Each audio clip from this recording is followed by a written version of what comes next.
Hello, I am the OPG. Now, I wanted to. Oh, Christ, I should have started off laughing.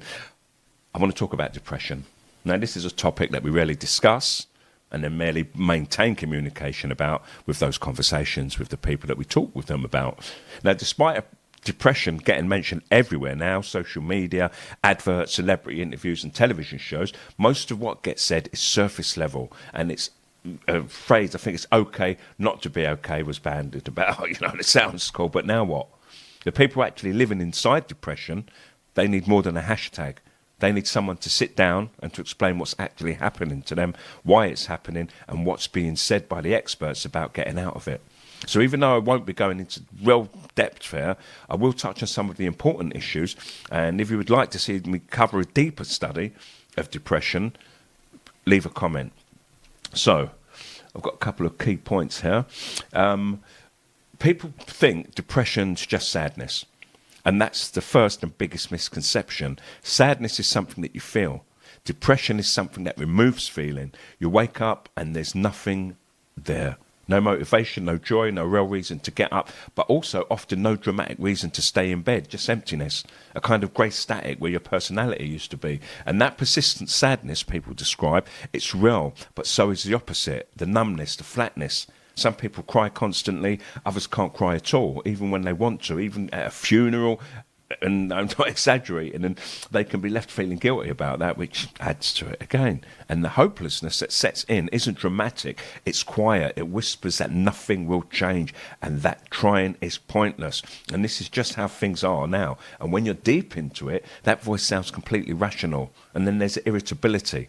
Depression doesn't always look sad. Sometimes it looks angry, snapping at people you love, getting frustrated over nothing. People around you, they think that you're just being difficult.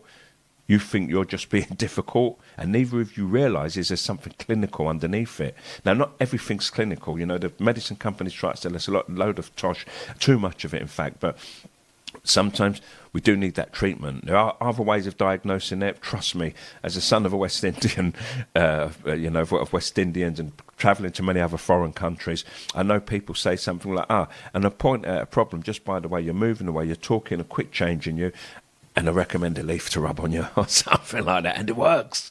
Anyway, there can be a loss of interest. It's what the psychiatrists call anhedonia. And it might be the most alienating symptom because the thing that used to make you has just stopped working. Music that you loved, sex feels pointless, friends feel like effort, hobbies feel performative, and you go through the motions and you stop going through them, all of them, in fact, not just some of them. And because you're not enjoying anything, you start to believe that you're just a hollow person now. Guilt and worthlessness ride alongside all of this, and the internal monologue becomes brutal. I'm a burden. I'm failing everyone. I don't deserve help because others have it worse. Concentration goes. Decision-making becomes exhausting. Simple choices like what to eat, what to reply to a text, they feel like standing at the edge of something enormous. And in the darkest cases, thoughts of death can even start creeping in. Not can even, they do start creeping in. Not always as a dramatic wish to die, but as a quiet wondering whether it wouldn't just be, easier not to exist. And these people are unheard. And the body also pays a price too. And here's some of the things that I think actually get missed. Depression isn't just in your head. It hits the body hard as well. Fatigue is almost universal. And not the kind that sleep fixes. People with depression, you're going to lose me for 4 seconds. Okay, super. So people with depression, they can sleep 12 hours and wake up exhausted, or they can't sleep at all, lying there at 3 a.m. without, a clear thought and a brain that won't stop churning through every bad decision that they've ever made. Either way, the rest doesn't restore them. Appetite goes haywire. Some people stop eating entirely. Food loses all appeal, and preparing it even feels impossible. Others, they can eat constantly, not from hunger, but from some desperate attempt to feel something, to self-soothe. Weight changes, body shift, and then comes another layer of self-criticism. Now, that can even lead to slower movements, and this is called psychomotor retardation, and it's a clinical term for the way that depressed people sometimes literally slow down. Speech becomes quieter, more halted, Getting off of the sofa can feel like lifting something heavy, and in severe cases, basic physical tasks become genuinely difficult. And then there are the aches and pains and the headaches and the back pain, digestive problems, chest heaviness, all reported at elevated rates in depressed people, and all frequently dismissed because there's no obvious physical cause. The brain and body aren't separate systems. When one is struggling, the other responds. Now, this is something that I caught on to, and I'd say very young, because I think I was still a teenager, maybe not even late teens, when I was reading some stuff about depression, and I said, I don't want this to happen to me. And one of the traits I have I just feel this shoulder drop whenever I feel like, like something going on, and I think I need to fix something. Then I seek deep, and I often find it. It might just be that bill that I threw on the table, and didn't open like 6 weeks ago, or someone particular in my life, or once again, just that chemical, imbalance. Something happens and where you just nothing feels right. But there are many ways. I'm not going to talk about my voodoo way tonight to spoil what I'm talking about, even though I might tackle it on the end, okay? So, behaviourally, depression can also dismantle everything systematically. First it isolates you. You stop returning calls. You cancel plans. You tell yourself you'll reconnect when you feel better. But feeling better requires connection. So you spiral. Social withdrawal is both a symptom and it's also the cause. And so they feed themselves. And it keeps going round. Responsibilities start slipping, bills go unpaid, work suffers, hygiene gets neglected, something people find shameful to admit, but which is extraordinarily common. I've experienced it myself. I talk about depression and I can be light-hearted about it and point the finger at people who claim they're depressed when I really think that they're not. But I've been through all of that. I think myself, fuck me, I've had these underpants on for 3 days, bedroom's a mess, and I've got like 3 plates in there and like 6 glasses and 2 cups. And that's not me.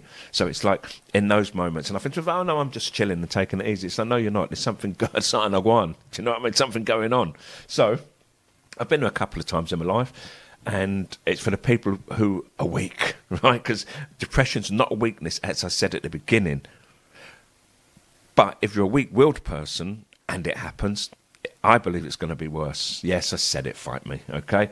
Now, the gap between what you used to manage and what you can manage now becomes evidence in your own mind that you're broken when you're not. Productivity collapses, and it's not because depressed people are lazy, but because the cognitive resources required for sustained effort are genuinely depleted, and the brain under depression is working harder just to maintain baseline function, and there's nothing left for output. And this happens to so many people. So where does depression come from? Let's talk about that, shall we? Now, depression doesn't have one cause. Anyone selling you a single explanation is oversimplifying things. I'm not going to say they're lying.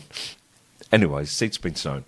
And it has been shown that genetics also play a role. And the research on this has been building for decades. Now, behaviour geneticist Kenneth Kendler, he's from the West Virginia Commonwealth University. He's done some of the most rigorous twin studies in this space, and his work consistently shows that genetic factors account for roughly 37% of the risk for major depressive orders or disorders, and that a significant number like this has been reached through his studies. And it also means environment and experience account for the majority. Family history matters, but it's not destiny. But it is one of the key points. Also, brain chemistry is the explanation most people have heard that about the chemical imbalance theory, which is usually kind of framed around serotonin. But the truth is that this model is far more complicated than it has been presented. In 2022. Joanna Montcliffe, she is from the University College London. She published a paper, which was, it was a major review in molecular psychiatry that challenged the direct serotonin depression link, arguing that evidence didn't support a simple deficiency model, and this caused significant controversy. What it didn't mean, despite how some ran with it, is that antidepressants don't work. It means our understanding of why they work is still incomplete. Neuroplasticity, glutamate systems, inflammation pathways, the science there is broader than, like just one neurotransmitter. Now, there's trauma and chronic stress, and they are among the most powerful contributors. The work of Charles Nemiroff particularly his research on early life adversity, showed that childhood trauma produces measurable changes in the stress response system, and that the HPA axis, and that it persists into adulthood, and it significantly increases the risk. Okay, sorry, this is a difficult part for me. I only went and got this part out tonight. So stress, it isn't only psychological, it changes physiology too. Major life events like bereavement, divorce, job loss, a serious illness, they're all consistent triggers. Not everyone who goes through this develops depression, which is where individual vulnerability factors interact with circumstance, but the events themselves are real catalysts. You can't tell someone to just push through losing a child or marriage of 20 years and expect that they're going to cope. That just isn't useful. And an area that is under discuss is medical illness. Thyroid disorders, particularly hyperthyroidism, that can produce systems virtually indistinguishable from depression, and chronic pain conditions like diabetes, Parkinson's, cardiovascular disease, they're all associated with elevated depression rates. Now, before anyone gets a psychiatric diagnosis, a proper physical workup matters. And finally, substance misuse. And that it has to be included, because alcohol is a depressant, and this is about the cycle again. People drink to manage the symptoms of depression, and the alcohol deepens the depression, and they drink more to cope with that, and it creates that trap. It's a trap that closes around people quietly, and it's extraordinarily common. Also, other forms of recreational drugs that take people on a high often leave them in lower mental states after use, which leads to depression in some cases, and probably more cases than we are aware of due to the denial or the taboo surrounding drug use. And there have been a handful of figures that have been around in the field. I'll say a little about each very quickly in case you want to research them. Aaron Beck, which is who is arguably the most important name in modern depression treatment, because in the 1960s, when psychoanalysis dominated the depression studies, it was largely viewed through a Freudian lens. And Beck, a psychiatrist at the University of Pennsylvania, started paying close attention to the thoughts his depressed patients were having, and he identified systematic patterns of negative thinking, cognitive distortions, and from this he built cognitive behavioural therapy, CBT, which decades of research have since validated as one of the most effective psychological treatments for depression that's available. He died in 2021, but CBT remains a cornerstone of treatment globally. I'm not going to get into the other names tonight, actually, and it's not because I'm being lax. It's simply because I tried to get together like 4 quite diverse studies, and thought I'd talk about that. What I'll do is I'll maybe just do one more then, because there's a woman, and I think she's quite important. Her name's Helen Mayberg, and she's from the Icahn School of Medicine in New York. And she done groundbreaking work on the neuroscience of depression, and she identified a region called Area 25, which is a subgenual cingulate cortex. And I'm not going to get more technical than this, so do stick with me.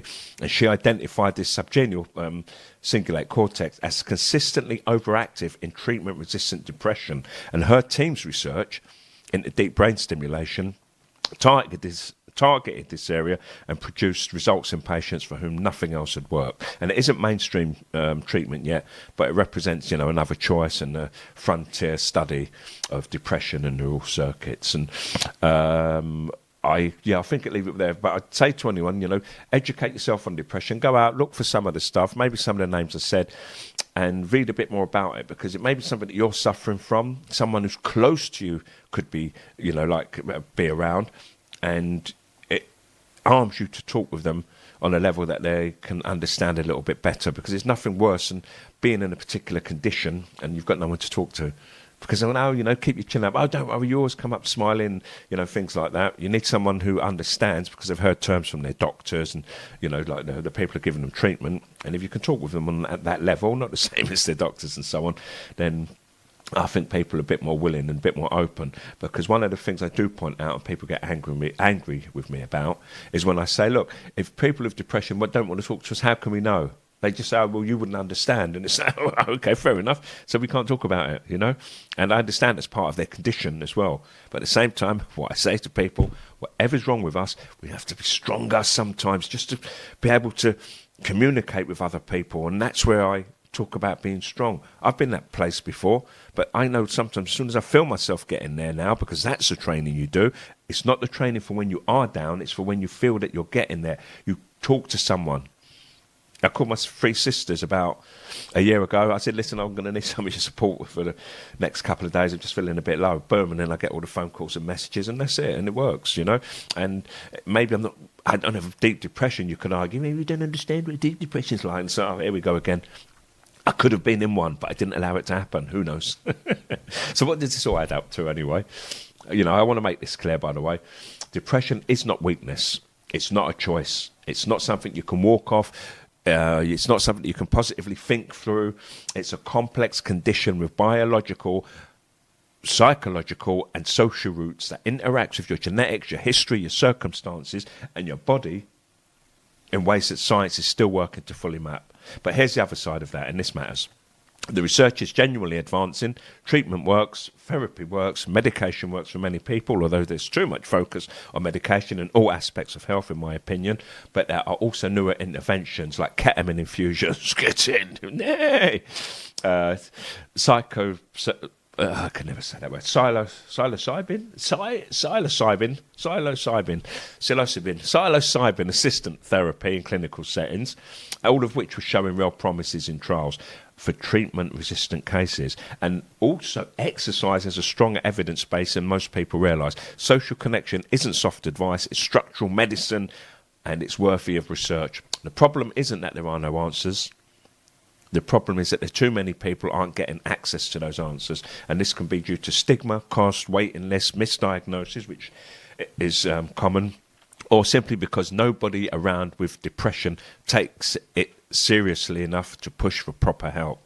Depression kills people, and I don't mean metaphorically, through suicide, through the health consequences of chronic untreated illness, through the slow destruction of a life. I forgot about 5 things, I've only said 2 things, okay? And that's not me being dramatic, that's reality. So if you're in it, or someone near you is, this deserves proper attention, not a platitude. Have you tried going outside? It requires proper attention. Remember to look out for those close to you and educate yourselves about depression.